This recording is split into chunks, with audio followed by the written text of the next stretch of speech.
నిజం నీ నవ్వు నిజం నా కంటి కాంతి నడుగు వేరే వెన్నెలుంది అనదు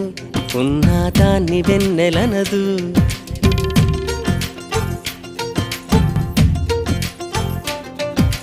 నేను నిజం నా ప్రేమ నిజం ఇది పిచ్చితనం మనకు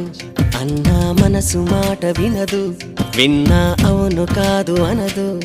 నీలో నా సంతకం చెరిపే వీల్లేదుగా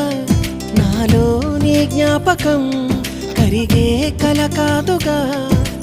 నువ్వు నేను రెండక్షరాలుగా మారాలిగా ప్రేమయ్యేలాగా ప్రేమే అయినా ఇకపైన కొత్తగా మన పేరుగా పిలిపించుకోగా